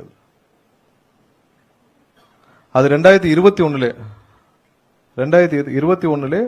அது வந்து கிடப்பு, அதுல இருந்து அப்படியே கிடப்புல கிடக்கு அந்த உப்பூர் பிளான்ட். 5 ஆண்டுகளாக எந்த வேலையும் செய்யல, 5 ஆண்டுகள் அப்படியே கிடப்புல இருக்கு.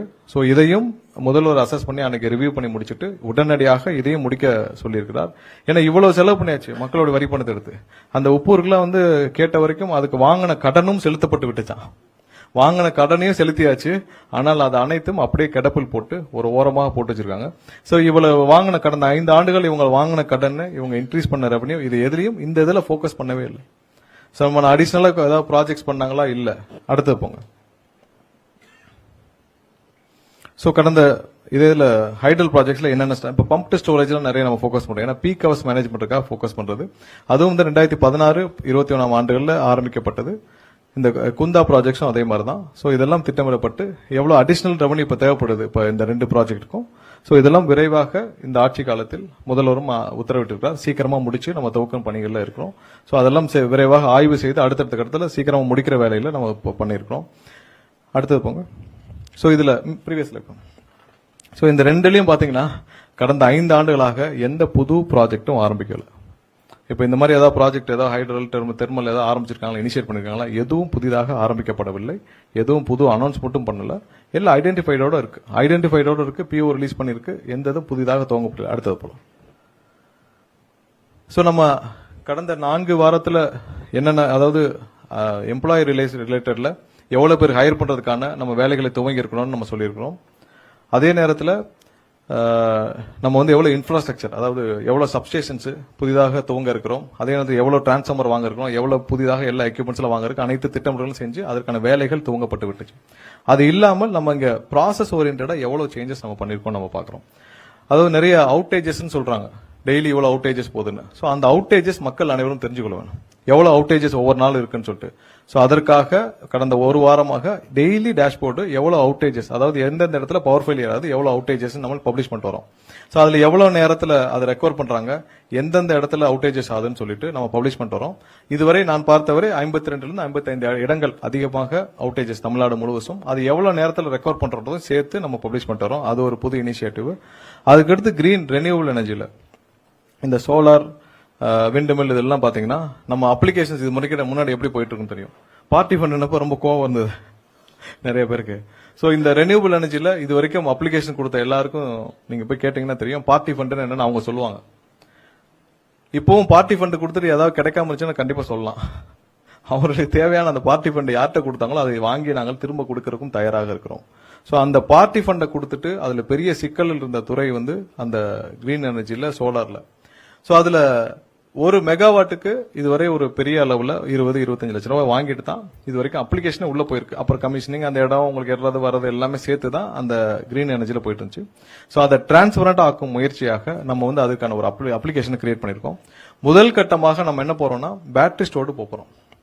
இனி வர்ற காலங்களில் முதல் கட்டமாக விரைவில் முதலுடைய ஒப்புதல் பேர்ல இது லான்ச் செய்யப்படும். முதல் கட்டமா பேட்டரி ஸ்டோர் தான் போறோம். ஏன்னா லோட் ஃப்ளோ ஸ்டடி இல்லாமல் இவர்கள் சரியாக திட்டமிடாமல் எல்லா இடத்துலயும் நிறைய கொடுத்து வச்சிருக்காங்க, சோலாருக்கும் விண்டுக்கும். சோ அதனால நிறைய இடத்துல ஹை வோல்டேஜ் நிறைய இருக்கு. அது எவ்வளவு வருது, எவ்வளவு லோடு இருக்கு, எவ்வளவு இல்லன்னு தெரியல, ரியல் டைம் டேட்டாவே இல்ல. சோ அதற்கான முழு அளவுல லோட் ஃப்ளோ ஸ்டடி பண்ணும் பணிகள் கடந்த 3 வாரங்களாக நடந்துட்டு வருது. சோ அதை செய்யாமல் நம்ம வந்து புதிதாக அப்ளிகேஷன் துவங்க முடியாது. அதனால பேட்டரி ஸ்டோர்டு மட்டும்தான் அடுத்த வர ஒரு சில நாட்களில் நம்ம அனைத்தும் முடிஞ்சு இப்ப அதுக்கான பாலிசி டிஃபைனிங் வந்து நம்ம ரெடி பண்ணிட்டு இருக்கோம். நம்ம இந்த டிஎன்இபில வந்து இவ்வளவு பெரிய ஒரு துறை, ஒரு டெக்னிக்கலான துறை, எலக்ட்ரிக்கல்ல இவ்வளவு பெரிய இந்தியாவிலே ஒரு மிகப்பெரிய துறையாக வளர்ந்துக்க வேண்டிய துறையில இது வரைக்கும் R&D டீமே இல்ல. சோ அதனால நம்ம புதிதாக R&D டீம் ஒன்று உருவாக்கப்பட்டு நம்ம ஐஐடியோட கொலாபரேஷன் பண்ணிருக்கோம். விரைவில் அதுக்கான கொலாபரேஷன் நம்ம சைன் ஆயிடும். சோ அவரெல்லாம் உள்ளடக்கி தான் நம்ம வந்து இப்ப பாலிசி டிஃபைனிங் பண்ண போறோம். ஏன்னா ரெனியூவபிள் எனர்ஜில எவ்வளவு பேட்டரி ஸ்டோர்டு வேணும், எவ்வளவு பண்ணணும், என்ன மாதிரியான பாலிசி கொண்டு வந்து எல்லாம் டிஃபைன் பண்ணி ஒரு 10 நாட்களுக்குள்ள இதை நம்ம லான்ச் பண்ணிடுவோம். சோ இனிமேல் வந்து ஒரு டிரான்ஸ்பரண்டா எங்கெங்கெல்லாம் நீங்க அவைலபிள் இருக்கோ நீங்க அப்ளிகேஷன் கொடுக்கலாம், எந்த பார்ட்டி ஃபண்டும் கிடையாதுன்றத திரும்பவும் கோட் பண்ணிக்கிறோம். அடுத்தது கிளவுட் ஆடிட்டிங்னு ஒரு சிஸ்டம் வந்து கடந்த 5 வருஷமா பண்ணிருக்காங்க. இது நம்ம ரொம்ப குறிப்பிட்டு சொல்ல வேண்டிய விஷயம் என்ன, இந்த கான்ட்ராக்ட் ஸ்டாஃபிங்ல கிளவுட் ஆடிட்டிங்னு ஒன்று வச்சிருக்காங்க. யார் யாரெல்லாம் வந்து கான்ட்ராக்ட் ஸ்டாஃபிங் வச்சிருக்காங்களோ அவங்க எல்லாம் வந்து ஒரு வெளியில ஒரு எக்ஸ்டர்னலா ஒரு டீம் இருக்காங்க. அந்த டீம்கிட்ட போய் இவங்க போய் பில்ஸை சப்மிட் பண்ணிட்டா அவங்க சிக்னேச்சர் பண்ணாதான் இங்க பில்லே சாங்ஷன் ஆகுது. ஆனா அவங்ககிட்ட வேலை பார்க்குற அந்த தொழிலாளர்கள், ஒப்பந்த தொழிலாளர்களுக்கு சரியான சம்பளம் போதா இல்ல, சரியா இஎஸ்ஐ பிஎஃப் கட்டுறாங்களா இல்ல. சோ சம்பளமும் போகாமல் இஎஸ்ஐ பிஎஃப்பும் கட்டாமல் எவ்வளவு பேர் 100 பேர் இருக்காங்கன்னா 100 பேர் இருக்காங்களான்ற அக்கௌண்ட் யார்ட்டையுமே இல்ல. அதெல்லாம் அந்த கிளவுட் ஆடிட்டிங்னு ஒரு டீம்ல இருக்கு. சோ இது என்னன்னா முற்றிலும் வந்து முறைகேடு செய்யறதுக்காக மட்டும் உருவாக்கப்பட்ட ஒரு பிளான் மாதிரி தான் இருக்கு. ஏன்னா நீங்க டிஎன்இபில இவ்வளவு பேர் இருக்கப்ப நம்மளே வெரிஃபை பண்ணி கொடுக்காம எதுக்கு கிளவுட் ஆடிட்டர்னு எக்ஸ்டர்னல் ஆடிட்டர்? நீங்க 100 பேர் வேலை பாக்குறீங்கன்னா 100 பேருக்கு கையெழுத்து நீங்க போடணும்னா 100 பேருக்கும் ஒரு பில் அப்ரூவ் பண்றதுக்கு முன்னாடி ஒருத்தரை பார்த்துட்டு வாங்கன்னு சொல்ற மாதிரி தான் இந்த சிஸ்டம் இருந்துச்சு. இது இருக்கிற நம்ம வெண்டர் மேனேஜ்மெண்ட் மீட்டிங் வச்சிருந்தோம், கடைசியா கலைவாணரங்கத்தில் வச்சிருந்தோம். அதுல பலர் இதை சுட்டி காட்டினார்கள். அடுத்த நாளே இது ரத்து செய்யப்பட்டது. சோ இப்ப இருந்து புதுசா என்ன பண்ணிருக்கோம்னா, யாரெல்லாம் ஒப்பந்த தொழிலாளர் இருக்காங்களோ அவங்க அனைவரும் அவங்களுடைய எம்ப்ளாய்க்கு பே பண்ண பே ஸ்லிப், இஎஸ்ஐ பிஎஃப் அந்த முந்தைய மாதத்துக்கு இப்ப கடந்த மாதத்துக்கு இந்த மாசம் 15ஆம் தேதிக்குள்ள சப்மிட் பண்ணா மட்டும் தான் அவங்களுக்கு பில்லிங் ப்ராசஸ் ஆகுன்ற புது சிஸ்டத்தை நம்ம போன மாசத்துல இருந்து உருவாக்கி இருக்கிறோம்.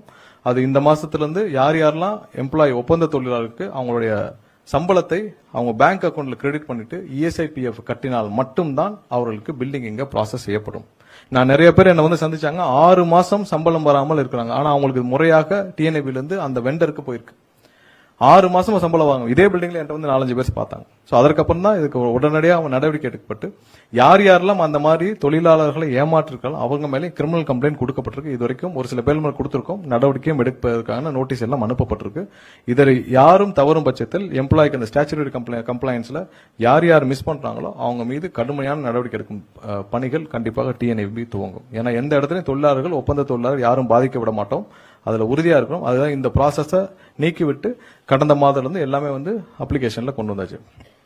அடுத்து இந்த கான்ட்ராக்ட் நம்ம தான் சொன்ன இந்த பில்லிங் வந்து இனிமேல் ப்ராசஸ் பண்ண கான்ட்ராக்ட் எம்ப்ளாய் பில்லிங் ப்ராசஸ் பண்றது எல்லாமே வந்து பாத்தீங்கன்னா இனி அவங்க பில் எல்லாம் சப்மிட் பண்ண பிறகு தான் எம்ப்ளாயி கொடுத்த சம்பளத்துடைய பேங்க் ஸ்டேட்மெண்ட் இஎஸ்ஐ கொடுத்த பிறகு தான் நம்ம பண்ணுவோம். ஹெச்ஆர்எம்எஸ் போர்ட்டல் வந்து கவுன்சிலிங்க்கு இனிமேல் எந்த அட்மினிஸ்ட்ரேட்டிவ் டிரான்ஸ்ஃபர்ஸும் நடக்காது. முன்னெல்லாம் நிறைய அட்மினிஸ்ட்ரேட்டிவ் டிரான்ஸ்ஃபர்ஸ் நிறைய பண்ணியிருந்திருக்காங்க. சோ நீங்க திடீர்னு வேணா உங்களுக்கு ஒரு பெரிய லெவல் ரெவன்யூ வேணா ஒரு 500 பேர் எடுத்து டிரான்ஸ்ஃபர் பண்ணிட்டீங்கன்னா வேகன் கிரியேட் ஆகும். சோ அதன் மூலியமாக உங்களுக்கு வேண்டியவர்களை நிரப்பிக் கொள்ளலாம். சோ அந்த ப்ராசஸ் இனிமேல் கிடையாது. தெளிவாக போர்ட்டல்ல எங்கெங்கெல்லாம் வேகன்ட் இருக்கோ அது பப்ளிஷ் செய்யப்படும். வருடத்திற்கு 2 முறை கவுன்சிலிங் நடத்தப்படும். தேவையானவர்கள் அப்ளை பண்ணா உடனடியாக டிரான்ஸ்ஃபர் கிடைக்கும். நீங்க யாரையும் அணுக வேண்டாம், யார்ட்டையும் பணம் கொடுக்க வேண்டாம். முறையாக மெரிட்டோரியஸ்ல உங்களுக்கு டிரான்ஸ்ஃபர் கிடைக்கும். அதுக்கான போர்ட்டலும் துவங்கப்பட்டிருக்கு. அடுத்தது கிரீன் எனர்ஜிக்கு கடந்த வாரம் வந்து 5 ஜோனல் நம்ம அனௌன்ஸ் பண்ணியிருந்தோம். அதுக்கு முன்னாடி பாத்தீங்கன்னா உடுமல்பேட்டிலையும் திருநெல்வேலியும் 2 ஜோன் இருந்துச்சு.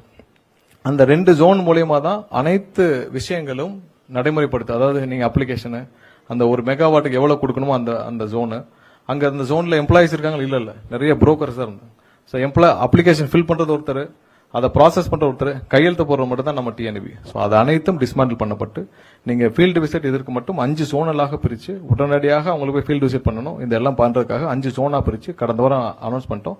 எல்லா அப்ரூவலும் ஹெட் ஆபீஸ்க்கு வந்துருச்சு. நிறைய இடத்துல லோட் ஃப்ளோ ஸ்டடியும் தெளிவாக போயிட்டு இருக்கு. அது போக நிறைய இடத்துல கமிஷனிங் பெண்டிங் இருக்கு. எனக்கு நிறைய பேருக்கு பெண்டிங் இருக்கு. லோட் ஃப்ளோ ஸ்டடி பண்ணிட்டு இருக்கோம்.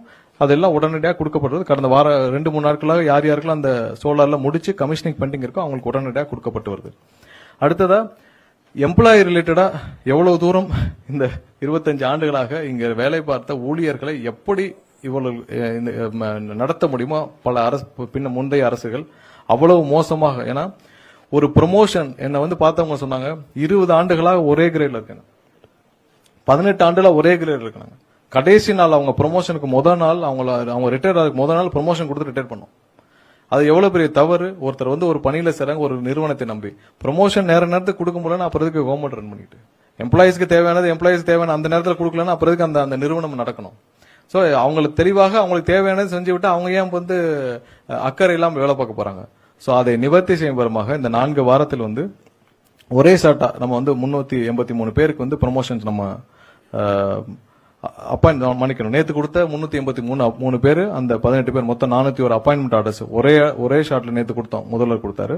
அது இல்லாமல் 300 பேருக்கு அந்த ஏஇல இருந்து இஇ ப்ரொமோஷன் அது ஒரே நாள்ல அனைவருக்கும் வேக்கண்ட் எவ்வளவு இருக்கோ ப்ரொமோஷன் கொடுக்கப்பட்டது. அதே மாதிரி நம்ம ஏஇலிருந்து ஜேஇ அவங்க ப்ரொமோஷன் 117 பேர்.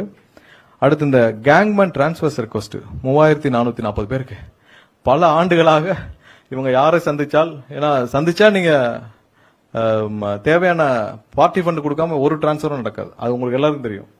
சோ 3440 கேங்மேனுக்கும் ஒரே நாள்ல அவங்க கேட்ட இடத்திற்கு டிரான்ஸ்ஃபர் வழங்கப்பட்டு விட்டுச்சு. போன 19ஆம் தேதி, ஜூன் 19ஆம் தேதி ஒரே நாள்ல அவங்க கேட்ட இடத்திற்கு பல வருடங்களாக பார்ட்டி ஃபண்ட் கொடுக்க முடியாமல் இருந்தவர்களுக்கு இனிமேல் பார்ட்டி ஃபண்ட் இல்லைன்னு சொல்லி நம்ம வந்து ஒரே நாள்ல அந்த 3440 பேருக்கும் வந்து டிரான்ஸ்ஃபர்ஸ் கொடுத்து முடிச்சிருக்கிறோம்.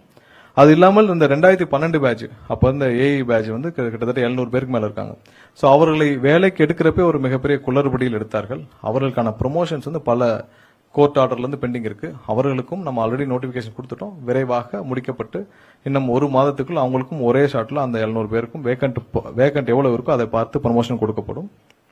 இனிமேல் ஆனுவலா நம்ம எவ்வளவு ஹையர் பண்ண போறோம்ன்ற சார்ட்டும் தெளிவா பப்ளிஷ் பண்ண போறோம். இதுக்கு முன்னாடி அவங்க பப்ளிஷ் பண்ண மாட்டாங்க.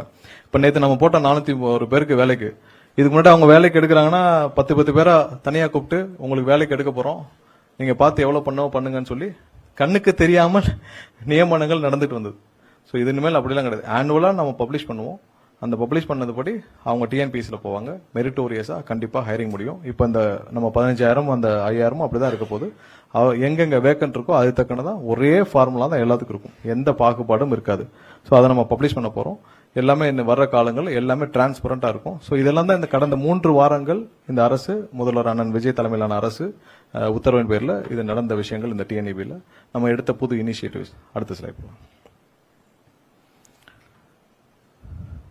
சோ நம்ம மொத்த கன்சியூமர்ஸ் எவ்வளவு இருக்காங்க நம்ம பார்க்கணும். ஏன்னா இதுதான் வந்து முக்கியமான விஷயம். இப்ப வரைக்கும் மொத்தமா டொமஸ்டிக்ல நீங்க 2,50,00,000 டொமஸ்டிக் கன்சியூமர்ஸ், மொத்தமா பாத்தீங்கன்னா 3,51,00,000 கன்சியூமர்ஸ் நம்ம மொத்தம் இன்னைக்கு இருக்கிற கால சூழ்நிலையில இருக்கிறாங்க. இது ஒவ்வொரு வருஷமும் எவ்வளவு தூரம் இது இன்க்ரீஸ் ஆயிருக்குன்னு பாக்குறோம். சோ நீங்க ஒவ்வொரு வருஷமும் அதாவது 2006 காலகட்டங்கள்ல 24%, 2011ல 27% இன்க்ரீஸ் இருந்திருக்கு, 2016ல 18%, 2021ல 16%, 2026ல பாத்தீங்கன்னா 14% தான் growth, கன்சியூமர்ஸ் growth. அப்ப நீங்க புது தொழில்துறை துவங்கப்பட்டது இல்ல, புதிதாக நிறைய எம்எஸ்எம்இ உருவாக்கப்பட்டதா இல்ல. ஏன்னா இருக்கிற எல்லா ஆண்டுகளையும் கடந்த 25 ஆண்டுகள்ல ரொம்ப குறைவான growth, consumer growth, end user consumer growth வந்து கடந்த 5 ஆண்டுகள்ல தான் மொத்தம் 14% தான். சோ உங்களுக்கு புது ரெவன்யூவும் வந்திருக்கு, புதிதாக நீங்க கடனும் 80,000 கோடிக்கு மேல வாங்கியிருக்கீங்க, எக்ஸ்பென்ஸும் நீங்க 50,000 கோடிக்கு மேல அதிகப்படுத்திருக்கீங்க, உங்களுக்கு எண்ட் யூசர்ஸும் அதிகம் இல்ல, அதே ஆவரேஜ் தான் இருக்கு. அந்த ஆவரேஜை விட நம்ம கம்மி. சோ அப்போ இவ்வளவு தூரம் உங்களுடைய செலவினங்கள் எல்லாம் அதிகரிச்சது, இந்த பணம் எல்லாம் எங்கே போகணுன்றது தான் ஒரு கேள்வி. அதற்கான விடையும் நாமளும் அடுத்தது போங்க. சோ இது ஓவரால் சம்மரைஸ், அதாவது எவ்வளவு எம்ப்ளாயிஸ் இவங்க ஓவரால் ஹையர் பண்ணிருக்காங்க 2001ல இருந்து, இந்த பழைய இதுல இருந்து மொத்த சம்மரைஸ். ஏன்னா பாத்தீங்கன்னா மொத்தமாக தெரியும் இந்த சார்ட்ல எவ்வளவு தூரம், அதாவது 2001, 2006 காலகட்டத்தில் 425 பேர் எவ்வளவு, ஏன்னா மொத்த கம்பாரிசன் பார்த்தா தான் நமக்கு தெரியும். சோ அதுல பாத்தீங்கன்னா ரொம்ப குறைவாக வேலைக்கு ஆள்கள் எடுக்கப்பட்டது 2021ல இருந்து 2026 வரை ஆண்டுகள்ல. சப்ஸ்டேஷன்ஸ் இன்ஸ்டால் பண்ணப்பட்டது 122 சப்ஸ்டேஷன் தான் இருக்கிறதுல எல்லா ஆண்டுகளையும் விட குறைவானது. அந்த டிரான்ஸ்ஃபார்மர்ஸ் 50 டிரான்ஸ்ஃபார்மர் தான், பவர் டிரான்ஸ்ஃபார்மர்ஸ் 400 டிரான்ஸ்ஃபார்மர் தான் இன்ஸ்டால் பண்ணிருக்கு. அதே நேரத்தில் டிஸ்ட்ரிபியூஷன் டிரான்ஸ்ஃபார்மர் 99,000 லைன்ஸையும் பாத்துக்கோங்க. ரெவன்யூவும் அந்த கம்பேரிசன் இருக்கு. சோ ரெவன்யூ கம்பாரிசன்ஸ் அது எப்படின்னா கடைசியா அந்த டென்யூர் இருக்கிற ஆண்டுகள், அதாவது 2005, 2006ல கடைசியாக அந்த ஆண்டுல வந்த ரெவன்யூ வந்து 16,000 கோடி, எக்ஸ்பெண்டிச்சர் 15,000 கோடி. சோ அதோடைய சர்ப்ளஸ், அதாவது கேப் வந்து மைனஸ், அதோடைய அந்த ஆண்டுக்கான நம்மளுடைய கடன் வந்து 2,831 கோடி. அந்த கடைசி ஆண்டு மட்டும் பார்த்திருக்கோம். ஏன்னா அந்த ஒரு ஆண்டுன்னு பார்த்தா தான் நமக்கு அந்த கம்பாரிசன் தெரியும். 5 ஆண்டுகளுக்கு உள்ளடக்கினால் அந்த கம்பாரிசன் தெரியாதுனால இது மட்டும் ஆண்டுல போட்டிருக்கோம். மேல இருக்கிறது வந்து மொத்தம் அந்த டென்யூருக்கு போட்டிருக்கு. சோ அதுல பாத்தீங்கன்னா 2025ல 2026 வரைக்கும் நமக்கான டோட்டல் ரெவன்யூ வந்து 1,23,000 கோடியாக உயர்ந்திருக்குது. அது கடந்த முந்தைய ஆட்சி காலத்தில் இருந்து பாத்தீங்கன்னா எவ்வளவு தூரம் உயர்ந்திருக்குன்னு பாக்குறோம்.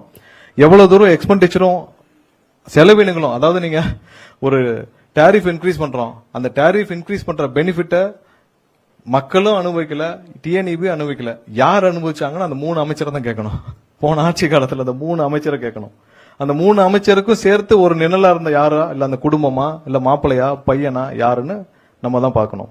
சோ செலவினங்களும் கூடியிருக்கு, ரெவன்யூவும் கூடியிருக்கு.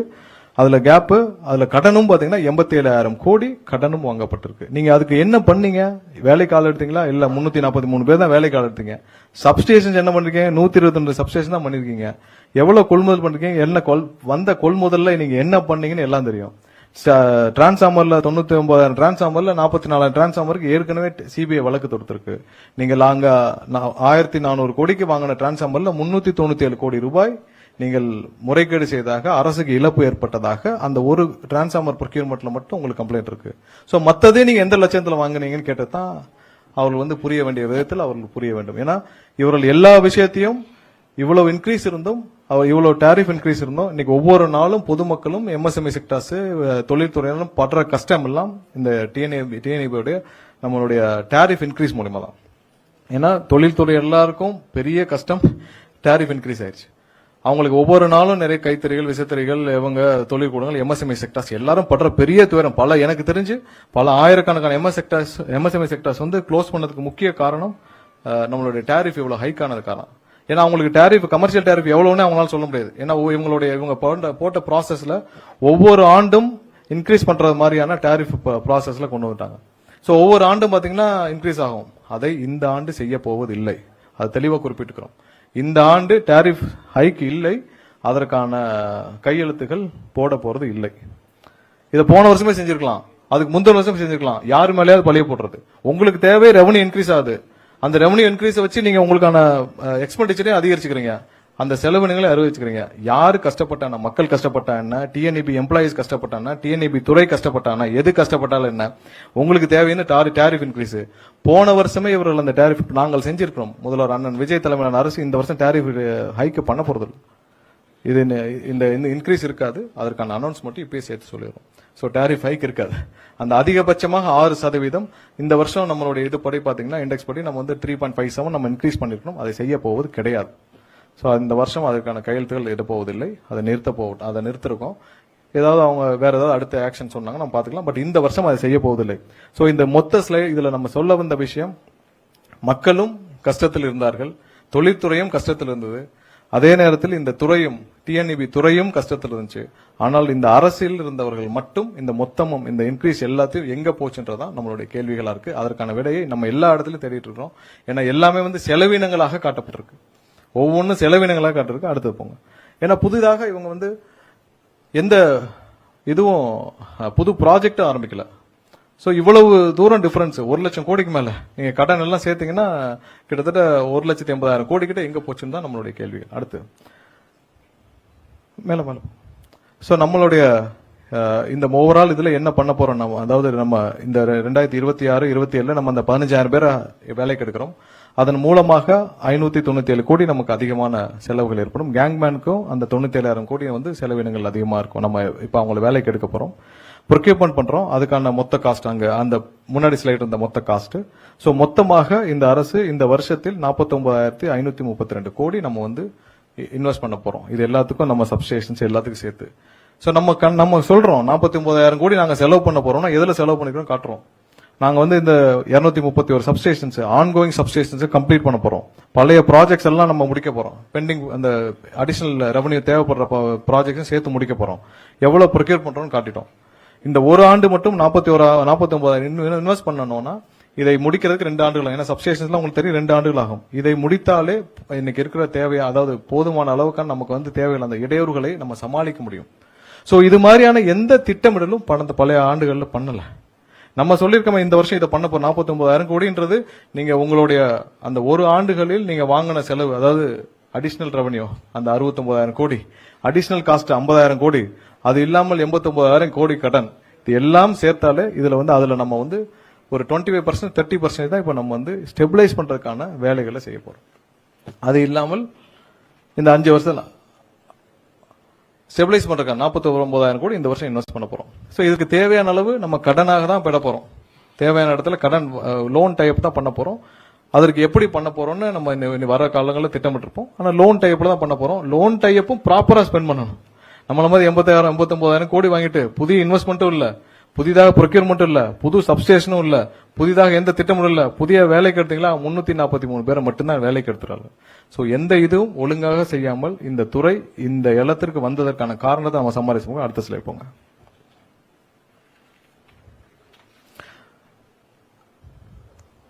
சோ நம்ம அடுத்து என்னென்ன செய்ய போறோம், நம்ம புதிதாக என்ன செய்ய போறோம் பாக்குறோம். நம்ம அடிஷனல் ரெவன்யூக்காக, ஏன்னா இந்த டிஎன்இபில அடிஷனல் ரெவன்யூக்காக நம்ம இப்ப இருக்கிற எண்ட் யூசர்ஸ் வச்சு நம்ம எப்படி எவ்வளவு தூரம் 3,51,00,000 எண்ட் யூசர்ஸ் இருக்காங்க. அது இல்லாமல் அடிஷனல் ரெவன்யூ, அதாவது அடிஷனலாக இவி சார்ஜிங் ஸ்டேஷன்ஸ் இல்ல அடிஷனல் தொழில்களை இந்த டிஎன்இபி துவங்கறதுக்கான பணிகளை நம்ம துவக்கி இருக்கிறோம். இன்னும் திட்டமிடும் வேலைகள் நிறைய இருக்கு. பட் இன்னும் ஒரு சில மாதங்களில் அதற்கான தெளிவுகள் வந்த பிறகு அதற்கான அனௌன்ஸ்மெண்ட்ஸ் இருக்கும். அதுக்கப்புறம் மத்த என்னென்ன, அதாவது நம்ம பேட்டரி ஸ்டோரேஜ் நம்ம ஏற்கனவே சொல்லிட்டோம், பேட்டரி ஸ்டோரேஜும் பம்ப் ஸ்டோரேஜ் நம்ம போறோம். சோ பேட்டரி ஸ்டோரேஜ் இப்போதைக்கு பாலிசியா நம்ம அதை மட்டும் ஓபன் பண்ணுவோம். ஏன்னா நம்ம வந்து நம்மளோட லோட் ஃப்ளோ எவ்வளவு இருக்குன்னு தெரியணும். ஏன்னா நம்மளுடைய மத்திய தொகுப்பு அந்த இதுல வந்து நம்ம 14,600 மெகாவாட் தான் நம்மளுடைய கொள்ளளவு இப்ப இருக்கு. அதையும் இன்க்ரீஸ் பண்ண வேண்டிய கட்டாயத்தில் இருக்கிறோம். சோ அதனால இப்போதைக்கு பேட்டரி ஸ்டோர் தான் போறோம். ஏன்னா அந்த பீக் ஹவர்ஸ் மேனேஜ்மெண்ட் தான் நம்ம அதிகமா பவர் பர்ச்சேஸ் வெளியில வந்து வாங்குறோம். சோ அந்த பேட்டரி ஸ்டோர் போனால் அதை சமாளிக்கக்கூடிய அளவில் இருக்கும். சோ அதுக்கான திட்டமிடல் துவங்கியிருக்கோம். இப்ப வர்ற அப்ளிகேஷனும் நம்ம பேட்டரி ஸ்டோர் மட்டும் தான் போக போறோம். அதற்கான பாலிசியை நம்ம வந்து ஐஐடி போன்ற வல்லுநர்களுடன் சேர்ந்து பாலிசி கிரியேட் பண்ணுவோம். ஏன்னா உலக அளவில் வேர்ல்டு எல்லா இடத்துலயும் என்ன பாலிசி ஃபாலோ பண்ணிருக்கோம் அந்த பாலிசியை வச்சு நம்ம கிரியேட் பண்ண போறோம். சோ ஒன்ஸ் பாலிசி எல்லாம் கன்ஃபார்ம் ஆன பிறகு அந்த போர்ட்டல் வந்து லான்ச் ஆயிரும். அந்த போர்ட்டல் மூலமாக தான் இனிமேல் அப்ளிகேஷன்ஸ் டிரான்ஸ்பரண்டாக இருக்கும். சோ இதெல்லாம் நம்ம இப்ப இருக்கு திட்டமிட்டு இருக்கிற விஷயங்கள். இது மேலேயே சம்மரைஸ் பண்ணிருக்கோம். ஏன்னா அந்த ஷார்ட் டேர்ம் கான்ட்ராக்ட்ஸ் எல்லாம் நம்ம நிப்பாட்டிட்டு நம்ம லாங் டேர்ம் கான்ட்ராக்ட்ஸ்க்கு போக போறோம். இன்னும் எங்கெங்கெல்லாம் லீக்கேஜஸ் இருக்கோ அதை சரி பண்ணும் வேலைகளையும் நம்ம துவக்கிருக்கிறோம். சோ முற்றிலுமாக நீங்கள் அனைவரும் எதிர்பார்த்த இந்த வெள்ளை அறிக்கை. ஏன்னா இந்த துறை எந்த இடத்துல இருந்து ஆரம்பிச்சது, எவ்வளவு பேர் வேலை பார்த்தார்கள், எதை நோக்கி பயணிச்சிட்டு இருக்கு, இந்த துறையில என்னென்ன செய்ய வேண்டி இருக்கு நம்ம சொல்லியிருக்கோம். இந்த துறையில எல்லாம் பொதுவாக இல்ல நேத்து வரைக்கும் நல்லா இருந்துச்சு இன்னைக்கே இப்படி ஆச்சுன்ற கேள்விகளுக்கும் நம்ம விடையதுல சொல்லிடுறோம். கடந்த 25 ஆண்டுகளாக எவ்வளவு பேர் பணியாற்றினார்கள், எவ்வளவு தூரம் இந்த துறை ஒவ்வொரு இடத்துலயும் வளர்ந்திருக்கு, எவ்வளவு செய்ய வேண்டிய விஷயங்கள் நம்ம மிஸ் பண்ணிருக்கோம், ஏன் இவ்வளவு கடன் சுமை இந்த இடத்துக்கு போயிருக்கு, அதை ப்ராப்பரா இன்வெஸ்ட்மெண்ட் ஆயிருக்கா இல்ல, தேவையான ஆட்கள் எடுக்கப்பட்டாங்களா இல்ல, தேவையான அளவு இன்ஃப்ராஸ்ட்ரக்சர் இன்வெஸ்ட்மெண்ட்ஸ் நடந்திருக்கா இல்ல, தேவையான அளவு வந்து இங்க இருக்கிற பயனாளர்களுக்கு எண்ட் யூசர்ஸ்க்கு அவங்களுக்கு தேவையான பணிகளை செய்யப்பட்டதா இல்ல, எல்லாம் அதிகப்படியான செலவினங்கள் மட்டுமே செய்யப்பட்டு டோட்டலா மிஸ்மேனேஜ் பண்ணப்பட்டதோட விளைவாக இன்னைக்கு இவ்வளவு பெரிய கடன் சுமையோடு 2,50,000 கோடி அளவு கடன் சுமையோடு பணியாளர்களும் ஒவ்வொருத்தரும் 4 பேர், ஒருத்தர் வந்து 4 பேர் செய்யக்கூடிய வேலையிலும் செஞ்சு ஒட்டுமொத்த தமிழக மக்களும் கஷ்டப்படுற அளவுக்கு கொண்டு வந்து விட்டதற்கான விடையை நம்ம இப்ப சொல்லியிருக்கோம். கண்டிப்பா இந்த துறையை நம்ம அடுத்தடுத்த கட்டத்திற்கு மேம்படுத்துற வேலைகளை துரிதமா செஞ்சிருக்கோம். இது 4 வாரத்தில் நம்ம செய்த விஷயங்கள், நம்ம திட்டமிட்டப்பட்ட விஷயங்கள், நம்ம என்ன செய்ய போறோன்ற விஷயங்கள், இது அனைத்தும் துரிதமாக ஒவ்வொரு நாளும் 7 மணி நேரம் 8 மணி நேரம் நம்ம உட்கார்ந்து இங்க இருக்கிற நம்ம சிஎம்டி உட்பட செக்ரட்டரி உட்பட இங்க இருக்கிற அனைத்து டைரக்டர் உட்பட எம்டி எல்லாரும் சேர்ந்து ஒவ்வொரு நாளும் 7-8 மணி நேரம் நம்ம உட்கார்ந்து திட்டமிட்டு இருக்கோம்.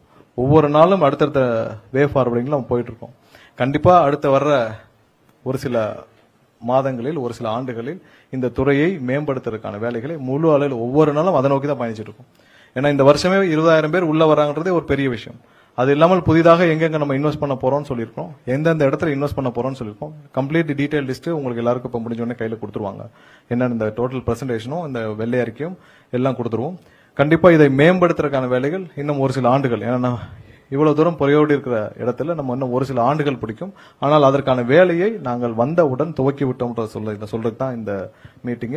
இந்த வெள்ளை அறிக்கை மூலியமாக தமிழக மக்கள் அனைவரும் தெரிந்து கொள்ளிருப்பார்கள் இது இந்த துறை எந்த இடத்துல இருக்கு, எதை நோக்கி பயணிச்சிட்டு இருக்கு.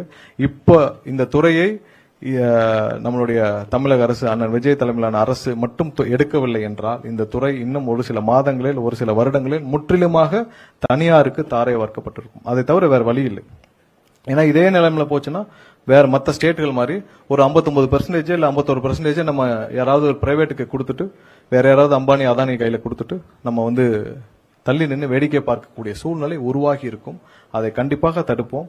கண்டிப்பா என்னைக்கும் வந்து உள்ள வந்து தனியார் பார்ட்டிசிபேஷன் நம்ம அலோவ் பண்ண போறதில்ல. ஜென்ரேஷன் மட்டும் தான், பவர் ஜென்ரேஷன் மட்டும் தான் தனியார் இருப்பாங்க. டிஸ்ட்ரிபியூஷன்ஸ்லயும் மற்றதுலயும் இன்ஃப்ராஸ்ட்ரக்சர் நம்ம தனியார் பார்ட்டிசிபேஷன் அலோவ் பண்ண போறது கிடையாது. இந்த துறையை மேம்படுத்தும் நம்பிக்கை எங்களுக்கு இருக்கு, நம்ம இந்த அரசுக்கு இருக்கு. கண்டிப்பா மேம்படுத்துறதை நோக்கி நம்ம போயிட்டு இருக்கோம்.